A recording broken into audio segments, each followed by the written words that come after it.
안녕하십니까. 민중당 대변인 신청현입니다.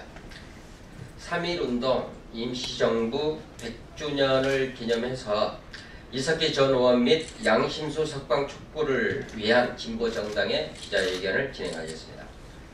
먼저 기자회견에 참석하신 분들을 소개해드리겠습니다. 나도원 노동당 비대위원장님 참석하셨습니다. 이상규 민중당 상임대표님 참석하셨습니다. 오늘 기자회견은 이상규 민중당 상임대표의 모두 발언, 그리고 나도원 노동당 비대위원장님의 양심수 석방 촉구 발언이 이어지겠습니다. 그리고 약간 늦었는데요. 사회변형 노동자당의 백종성 집행위원장께서 오시면 기자회견문 낭독하는 이런 순서로 진행하겠습니다. 먼저 이상규 민중당 상임대표의 모두 발언이 있겠습니다. 예, 어제 양승태 전 대법원장이 구속되었습니다. 길고도 험난한 과정이었고 사법부가 제19 감싸기 그 영장을 번번이 기각하는 통에 많은 국민들이 가슴을 조였지만 결국은 이 사필 규정 양승태 전 대법원장은 구속되었습니다. 양승태 대법원장의 구속은 사법정의를 다시 세우는 국민들에게 사법 신뢰를 다시 회복하는 이런 첫 출발로 되어야 한다고 생각을 하고요. 여기에 따른 사법개혁, 김명수 대법원장 체계에서 적극적으로 나서야 하리라고 생각을 합니다. 재발 방지를 위해서도 이 사법농단의 피해자들은 전원 원상 회복되는 것이 필요합니다. KTX 승무원, 쌍용자동차 이 두 단위는 복직이 되었고요. 그 다음에 강제징용을 연기해 왔다가 사법농단 사태 이후 작년에 대법원이 잇따라 판결을 하면서 조금씩 원상 회복이 되어가고 있습니다. 그렇지만 과거사 관련해서 긴급조치, 민정학년, 70년대 노동운동 하셨던 선배들, 키코 이런 수많은 사건들이 아직 여전히 해결되지 않은 채 남아있는데 그 중에 가장 큰 사건이 통합진보당 국회의원 지휘확인소송, 비례 지방의원 지휘확인소송, 그리고 이석기 내란 음모 사건입니다. 이석기 의원 내란 음모 사건의 경우는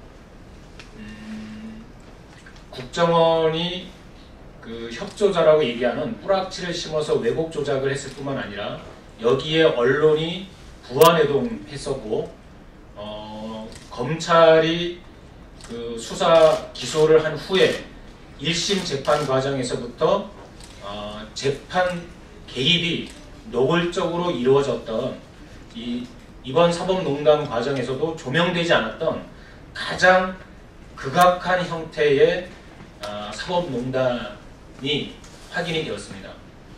1심 재판 과정에서 재판장이 분명히 얘기했죠. 검찰이 아로는 기소하지 않았다. 따라서 변호인단에서는 변론을 준비하지 마십시오 했는데 내란 음모 유죄의 근거로 판결문에는 아로의 실체가 명시되어 있었습니다. 즉 대법원장이 요구하는 대로 판결문을 쓸 수 있는 실제 재판에 전혀 상관없이 그런 재판부를 골라서 서울이 아닌 수원지법에서 1심 판결을 했던 거고요. 2심은 현재 재판 배제되어 있는 양승태의 최측근 이민걸이 내려가서 재판을 진행했습니다. 2015년 2월에 서울고등법원 제9형사구에 내란 음모 사건 2심이 배정되었을 때 같은 달에 이민걸이 그 재판장으로 발령을 받아서 내려오죠. 그리고는 내란 음모는 무죄이나 내란 선동을 유죄로 해서 9년 중형을 때리고 이 재판 이후에 이민걸은 바로 법원행정처 기조실장으로 승진 발령되어 복귀를 하게 됩니다. 이렇게 1심, 2심도 재판 거래가 명확했지만 3심에서는 그 사채업자에게 2억 이상의 뇌물을 받아서 구속된 판사비리 사건을 뒤엎기 위해서 선고기일을 앞당기고, 이 앞당기는 작업의 중심에 바로 양승태 대법원장이 있었고요. 이석기 의원 대법원 판결을 하고 난 후에 판사 비리가 여론에서 효과적으로 무마되었다, 이렇게 자평을 하면서 앞으로도 이런 작전을 계속 써야 할 필요성까지 언급한 전대미문의 그런 재판 거래, 재판 개입 사건이 연달아 있었습니다. 이렇게 사법농단의 최대 피해자인 이석기 의원 석방되어야 마땅하다고 봅니다. 하나의 이유를 더 말씀을 드리면, 이석기 의원 내란 음모 사건 모든 국민들은 종북이라고 기억을 하고 있습니다. 아니, 문재인 대통령이 김정은 국무위원장을 만나는 지금 이 시기에 종북이라고 하는 혐의로 아직도 양심수가 존재한다는 게 말이나 됩니까? 이석기 의원뿐만 아니라 국가보안법 피해자 전원은 반드시 석방되어야 합니다. 이 점을 다시 한번 말씀드리는 말입니다. 예, 노동당 비대위원장 나도입니다. 오늘 한국 사회에서 가장 왼편에 있는 세 정당이 같이 모였습니다. 이 정당의 구성원들이 지난 정권 때 얼마나 많은 고초를 겪었겠습니까? 저부터도 박근혜 정권 시절에 경찰의 주범이나 체포를 당한 적이 있거든요. 많은 분들이 그런 고초를 겪었고, 그렇게 해서 결국은 촛불로 정권을 바꾸게 되었습니다. 어제 보셨다시피 사법농단의 실체가 이제 드러나고 있습니다. 사법부가 정권의 지침에 따른다는 것이 지난 정권만은 아닐 겁니다. 최근에 보면 기아자동차 비정규직주의 김수업 동지가 청와대 앞에서 잠시 그걸 외쳤다가 체포가 됐는데요. 근데 구속영장에 보면 당정의 지침이 구속영장에 적혀 있습니다. 검사가 쓴. 그러니 지난 정권에는 오죽했겠습니까?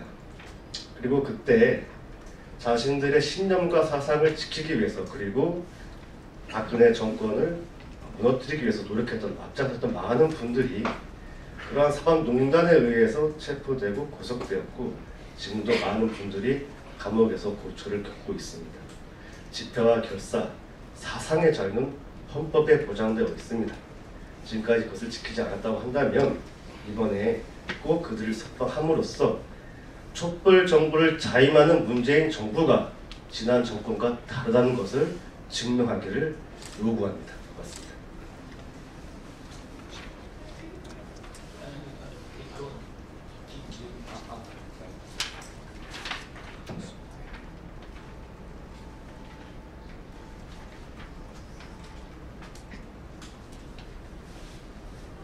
기자회견문 낭독하겠습니다.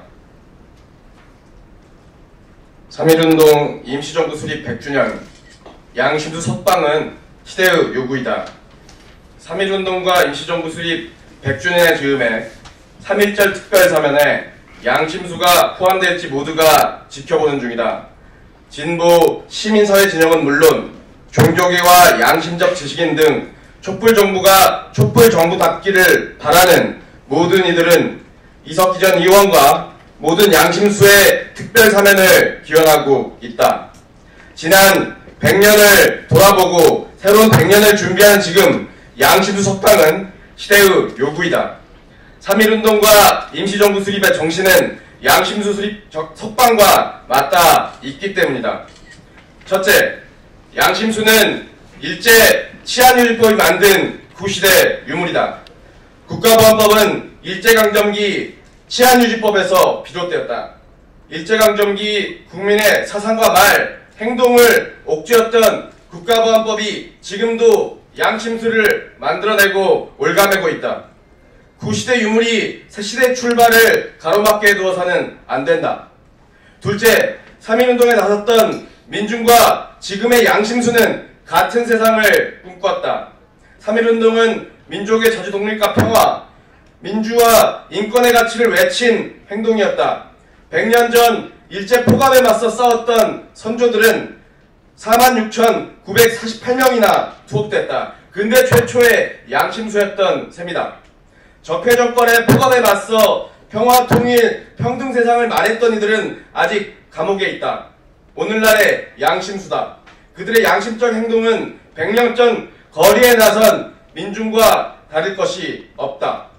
셋째, 100년 전 임시정부 수립의 정신도 양심수 석방이다. 대한민국 임시정부는 임시원장 정강 3조에 일체 정치범을 특별히 석방함을 명기했다. 새 나라, 새 정부는 그간 정치적 이유로 감옥에 갇힌 모든 사람을 제 자리로 보내는 것에서 시작된다고 여겼던 것이다. 적폐 정권이 가둔 양심수도 제 자리로 돌아와야 한다. 그들을 계속해 가둬두는 것은 새로운 100년의 출발을 가로막는 일이다.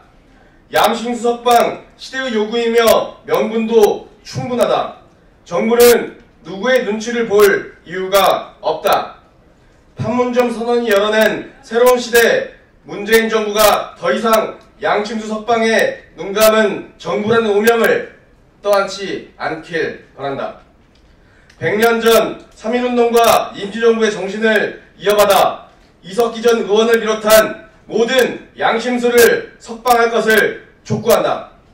1월 25일 노동당, 민중당, 사회변혁, 노동자당